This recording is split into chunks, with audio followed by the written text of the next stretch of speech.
Hello friends, welcome to Ayushman classes. तो GIC mains का exam अभी कंडक्ट हुआ 13/3/2022 को। ठीक है। और उसका सोल्यूशन मैंने अपलोड करना शुरू कर दिया है, जिसमें मैं ऑलरेडी एक लेक्चर अपलोड कर चुका हूं। ये लेक्चर नंबर 2 है। तो आज हम लोग जिस क्वेश्चन की बात करेंगे, इसमें दो पार्ट हैं। फर्स्ट पार्ट 10 मार्क्स का है और जो सेकंड पार्ट है उसका वो 15 मार्क्स का है। ठीक है। तो आप इन लेक्चर्स को देखिए। अगर आपको पसंद आए तो एक लाइक का बटन दबाना नहीं भूलिएगा।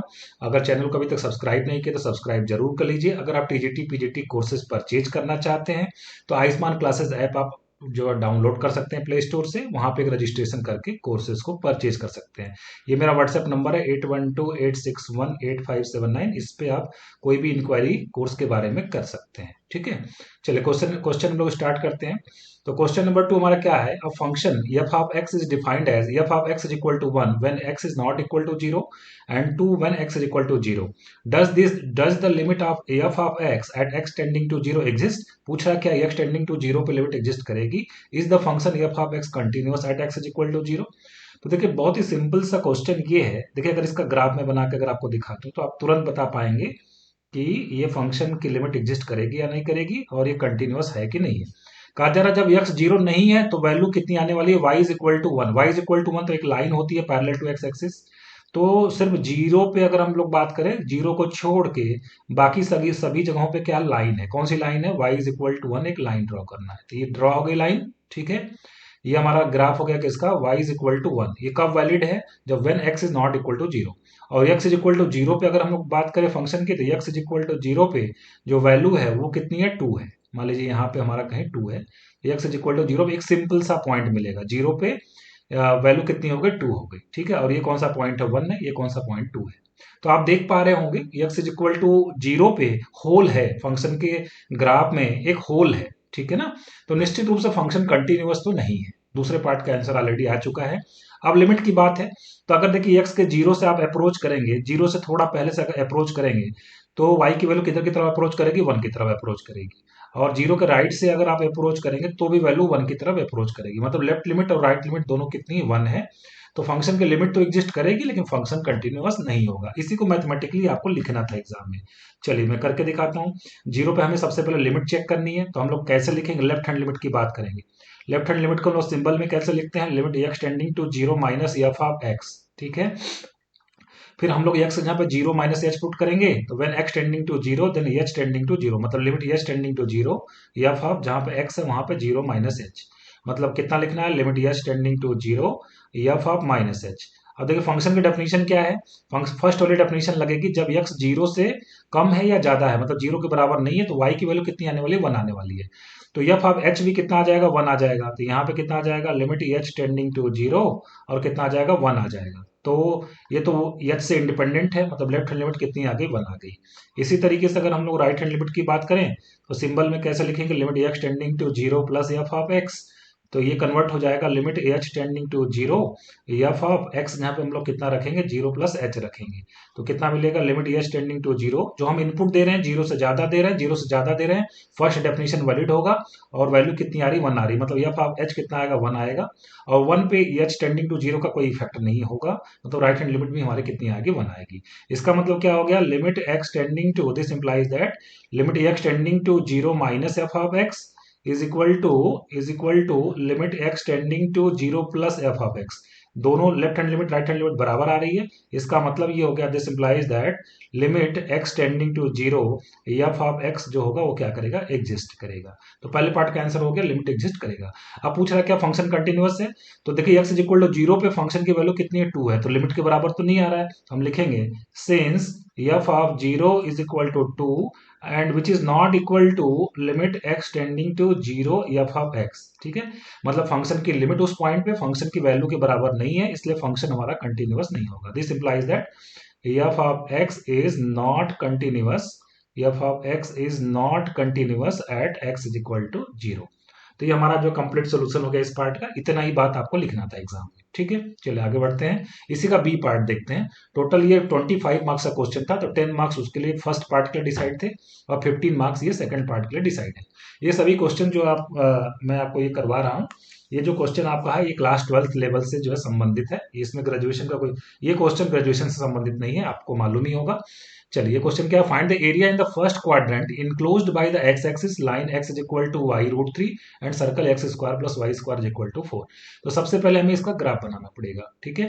तो x square plus y square is equal to 4 की बात करें तो एक सर्कल होता है जिसका सेंटर कितना होगा 0 0 और जिसका रेडियस कितना होगा 2 होगा, ठीक है। तो एक यहाँ पे मैं सर्कल बना लेता हूँ, ये हमने x axis y axis draw किया, ये मेरा हो गया सर्कल और इसका सेंट ये हो गया कितना 2,0, ठीक है। रेडियस कितना हो गया, रेडियस 2 हो गया, तो मतलब ये पॉइंट कितना हो गया 2,0, ये -2,0 हो गया, ठीक है। ये ओरिजिन हमारा है 0 0, ये हमारा वाई एक्सिस है, this is x axis, okay. तो इस सर्कल तो मैंने ड्रॉ कर लिया, किससे कंपेरिजन किया था, x square plus y square is equal to r square से कंपेरिजन किया था। ऐसे सर्कल का सेंटर 0 0 होता है और रेडियस क्या होता है r square is equal to 4 है, मतलब आर की वैल्यू कितनी है 2 है, ठीक है, रेडियस 2 है, ओके। और दूसरी लाइन हमारी क्या, x is equal to y root three, इसको थोड़ा अच्छे से लिखें तो y is equal to 1/√3x होगा, ठीक है ना। तो y is equal to mx कैसी लाइन होती है, ओरिजिन से पास होने वाली लाइन होती है, इसका इंक्लिनेशन भी हम लोग बता सकते हैं 30 डिग्री बनाते हुए जाएगा। तो यहाँ पे एक लाइन में ऐसे बना देता हूँ जो कि 30 डिग्री बनाते हुए जाएगा। तो ये लाइन हमारा हो गया कौन सी line, y is equal to x/√3, कितना एंगल बनाएगा ये 30 डिग्री एंगल बनाते हुए जाएगा, ठीक है ना। अब यहां से देखिए एक यहां से मैं एक परपेंडिकुलर ड्रॉ कर देता हूं और इस पॉइंट का मैं नाम दे देता हूं ए, ठीक है। इस पॉइंट का नाम दे देते हैं बी और ये हमारा क्या है ओरिजिन है, ठीक है। ये पॉइंट हमारा कौन सा हो गया सी, सी का कोऑर्डिनेट हमें मालूम हो गया है। हम सिर्फ किसका कोऑर्डिनेट पता करेंगे, ए का कोऑर्डिनेट पता करेंगे। ए का कोऑर्डिनेट पता करने के लिए देखिए हमें सर्कल को लाइन के इक्वेशन के साथ सॉल्व करना पड़ेगा, ठीक है ना। सर्कल का इक्वेशन और ये लाइन के इक्वेशन को सॉल्व करेंगे तभी उनका पॉइंट ऑफ इंटरसेक्शन निकल के आएगा, ठीक है। तो x is equal to y root three में सर्कल के इक्वेशन में अगर रख दूं तो हमें क्या मिलने वाला है, यहाँ से हमें मिलेगा एक्स स्क्वायर का मतलब कितना हो जाएगा 3y स्क्वायर और plus y square is equal to 4, means 4y square is equal to 4। तो y square is equal to कितना हो गया 1, तो y इज इक्वल टू कितना हो गया +-1 हो गया, ठीक है। तो y इज इक्वल टू +-1, चूंकि ये फर्स्ट क्वाड्रेंट में हम y इज इक्वल टू 1 ले लेते हैं, -1 यहाँ के लिए मिलेगा, इस पॉइंट के लिए -1 मिलेगा। तो ए पॉइंट के लिए y, बी पॉइंट पे जो है y का कोऑर्डिनेट कितना हो गया 1 हो गया, और y की वैल्यू 1 रख दे तो x की वैल्यू भी आ जाएगी, y की वैल्यू 1 रख दे तो x की वैल्यू कितनी हो जाएगी √3 आ जाएगी। x यहाँ पे रख देंगे x is equal to √3y में y की वैल्यू अगर 1 रख देंगे तो x इज इक्वल टू कितना हो जाएगा √3 आ जाएगा। मतलब पॉइंट ए की बात करें अगर तो वो कितना हो जाएगा √3,0 हो जाएगा, ठीक है, √3,0। अब हम लोग यहाँ पे दो स्ट्रिप बनाएंगे, ठीक है ना। अब हम लोग यहाँ पे दो स्ट्रिप हमको बनाना पड़ेगा। एक स्ट्रिप हम लोग बनाएंगे कौन से पार्ट के लिए, एक स्ट्रिप हम लोग बनाएंगे इस पार्ट के लिए, देखिए यहाँ पे एक छोटी सी स्ट्रिप बनाएंगे, ठीक है। या ऐसा आप करिए, देखिए ओ ए बी ये तो ट्रायंगल बन रहा है ना, तो ट्रायंगल का एरिया तो निकालने में हमें कोई दिक्कत ही नहीं है। एक्चुअली यही एरिया, आई होप आप समझ गए होंगे। फर्स्ट क्वाड्रेंट में निकालना है, किससे इनक्लोज्ड होना चाहिए, एक्स एक्सिस से, और लाइन से इनक्लोज्ड होना चाहिए और सर्कल से इनक्लोज्ड होना चाहिए। तो एरिया तो आप समझ ही गए होंगे, एक तो ये सर्कल है, ठीक है, सॉरी ये ट्रायंगल है। इस ट्रायंगल का बेस कितना हो गया √3, मतलब ओ ए हमारा कितना हो गया, ओ ए इज इक्वल टू कितना हो गया √3, और हाइट मतलब बात करें ए बी हमारा कितना हो गया 1 हो गया, ठीक है ना। तो इसका एरिया तो हम लोग निकाल ही सकते हैं, इसमें कोई दिक्कत वाली बात नहीं है। कितना आ जाएगा area of triangle, area of triangle कौन सा ट्रायंगल ओ ए बी, वो कितना हो जाएगा half into base into height, half into base कितना हो गया √3 और हाइट कितनी हो गई 1, मतलब कुल मिला के ये कितना आ जाएगा √3/2 आ जाएगा, ठीक है ना। ये कितना आ जाएगा हमारे पास √3/2 आ जाएगा। तो अब दूसरा कौन सा बचा है, ये वाला देखिए एरिया बचा हुआ, इसके लिए एक हम स्ट्रिप बनाएंगे, इसकी विड्थ कितनी हो जाएगी dx, और इसका y क्या हो जाएगा, सर्कल का y हो जाएगा, ठीक है ना। इसका y कौन सा हो जाएगा, सर्कल का y हो जाएगा, ठीक है। अब चाहे तो कलर मैं इसका चेंज कर देता हूँ, आपको थोड़ा देखने में आसानी होगी, ठीक है। मैं किसी दूसरे कलर से इसको सेट करता हूँ, देखिए ये वाला जो कलर है इसमें एक स्ट्रिप बनाया हमने, इसका विड्थ कितना होगा dx, ठीक है ना। तो मैं उस एरिया को कैसे लिखूंगा, उस एरिया को हम लोग लिखेंगे, एक मिनट जरा कलर चेंज कर लें, उस एरिया को हम लोग लिखेंगे that area is equal to y d x, ठीक है, वाई डी एक्स, ठीक है। और वो कहां से कहां तक वेरी करेगा, √3 से लेकर 2 तक वेरी करेगा, √3 से लेकर कहां तक वेरी करेगा 2 तक वेरी करेगा। वाई किसका, सर्कल का वाई, सर्कल का वाई कितना है, x square plus y square equal to 4 है, तो वाई इज इक्वल टू कितना होगा √4 माइनस एक्स स्क्वायर, ठीक है। तो यहाँ पे अगर मैं बात करूं, चलिए उस एरिया को मैं A1 नाम देता हूं, तो कितना हो जाएगा √3 से लेकर 2 तक, ठीक है। और y का मतलब कितना हो गया √4 माइनस एक्स स्क्वायर और dx, ठीक है। तो इसको हमको क्या करना पड़ेगा, कैलकुलेट करना पड़ेगा, ठीक है। √3 से लेकर 2 तक √4 माइनस एक्स स्क्वायर dx।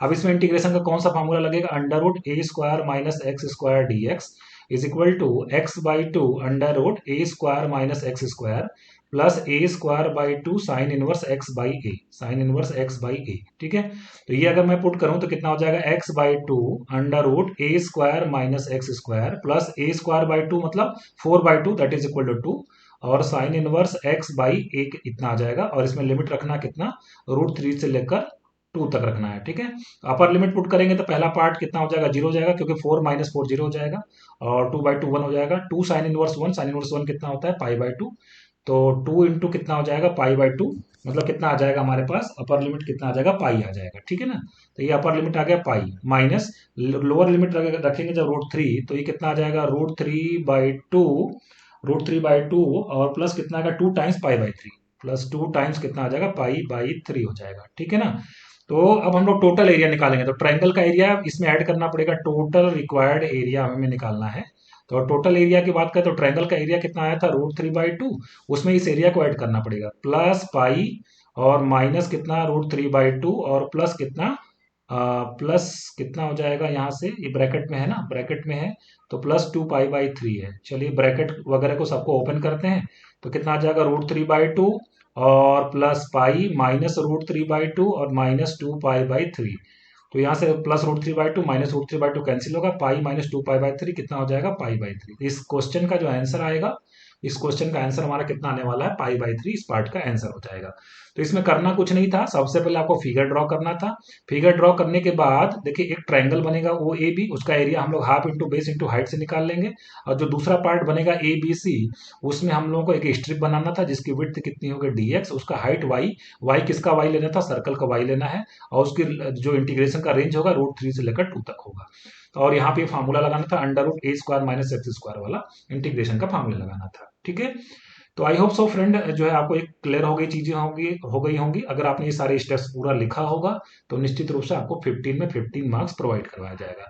बाकी के सोल्यूशन को हम लोग नेक्स्ट लेक्चर में कवर करेंगे। तब तक के लिए थैंक यू वेरी मच।